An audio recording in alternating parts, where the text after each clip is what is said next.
वसुदेवसुतं देवं कंसचाणूरमर्दनं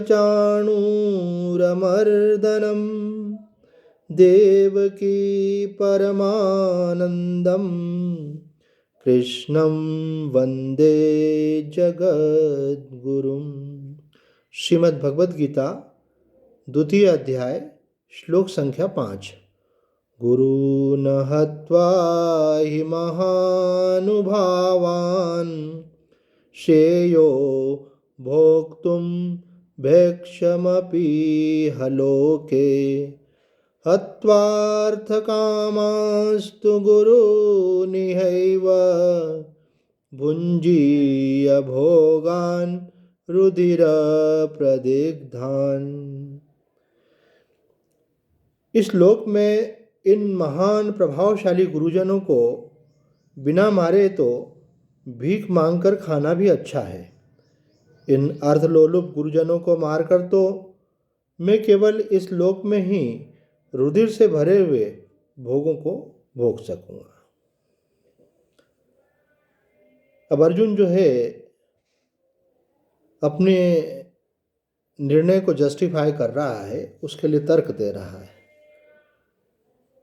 कि भाई अगर इन गुरुजनों को मैंने मारा भी तो क्या मिलने वाला है मुझे। बुरे गुरुजनों के खून से सने हुए भोग ही तो मिलेंगे, तो ऐसे भोग को मैं क्या करूँगा।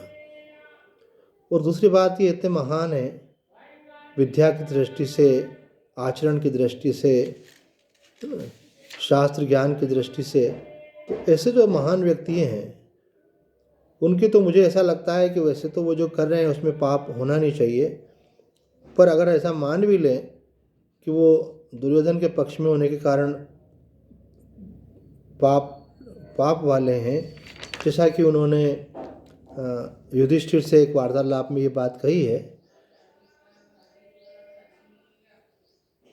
जब ये अर्थलोलुप होकर युद्ध में प्रवृत्त हो रहे हैं तो अपने आत्मा को बेच देने वाले इन भीष्मादि पूर्वोक्त को महात्मा कैसे कहा जा सकता है। ऐसा ही भीष्म ने राजा युधिष्ठिर से कहा भी है, पुरुष ही अर्थ का दास है, अर्थ किसी का दास नहीं है।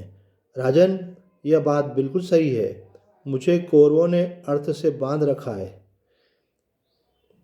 तो अब ये अर्जुन आशंका कर रहा है कि भगवान कहेंगे भाई देखो युधिष्ठिर से बात हुई थी और भीष्म पितामह ने खुद स्वीकार किया कि वो अर्थ लोलुप है ना, और अर्थ के कारण बंधे हुए हैं, तो इस कारण से उनके साथ युद्ध करना चाहिए क्योंकि उनकी महानता कहाँ रही।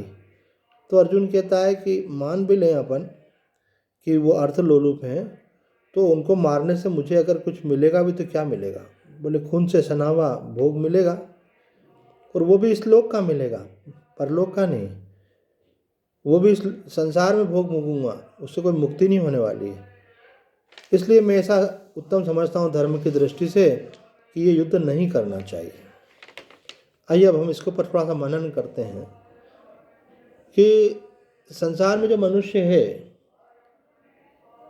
वो पहले कुछ निर्णय ले लेता है और फिर उसके बाद उसको जस्टिफाई करने की कोशिश करता है। जब निर्णय लेता है तो वहाँ पे उसके मन में जो उसको अधिक आकर्षक, अधिक सुखद, अधिक अनुकूल, अधिक कंफर्टेबल लगता है वो लेता है वो, और पहले वो सोच लेता है कि ऐसा करना है मुझे, और उसके बाद फिर बुद्धि से उसको जस्टिफाई करता है। जबकि भगवान ने बुद्धि इसलिए नहीं दी है कि आप अपनी कामना को जस्टिफाई करें, अपनी कमियों को जस्टिफाई करें, अपनी सुखेच्छाओं को न्यायोचित ठहराने की कोशिश करें। कोई गलती भी हो जाए तो उसमें फिर उसके लिए तर्क दें कि नहीं, वास्तव में गलती मेरी नहीं है बल्कि अमुक परिस्थिति की है, अमुक व्यक्ति की है, प्रारब्ध की है, भगवान की है। किसी प्रकार से मनुष्य अपने को बचाने की कोशिश करता है। संत महात्मा कहते हैं यही उसकी सबसे बड़ी भूल है। केवल वो इतना स्वीकार कर ले कि मैं गलत हूँ तो सुधार का मार्ग खुल जाता है। ठीक है, मुझसे गलतियाँ हो गई है, एक बार इतना स्वीकार कर ले। अगर उसने इतना स्वीकार कर लिया तो धीरे धीरे फिर उसके अंदर परिवर्तन होगा, सुधार होगा, संशोधन होगा, और वो सही लक्ष्य तक भी पहुंच जाएगा। इसलिए मनुष्य को चाहिए कभी भी उससे अगर कुछ गलती हो रही है, भूल हो रही है, तो उसको जस्टिफाई नहीं करें। और ख़ास करके जब हमारे से बड़े हमारे आचार्य हैं, गुरुजन हैं, ज़्यादा समझदार लोग हैं, एक्सपर्ट लोग हैं, वो अगर हमको कोई सजेशन दे रहे हैं और वो हम नहीं कर रहे हैं तो फिर हम गलती स्वीकार करें कि हाँ भाई आपने राइट सजेशन दिया, हमने नहीं किया, ये हमारी भूल है। तो भूल है तो उसमें सुधार की संभावना रहेगी। तो आज इतना ही। ओम पूर्णमद पूर्णमिदं पूर्णात् पूर्णमुदच्यते पूर्णस्य पूर्णमादाय पूर्णमेवावशिष्यते।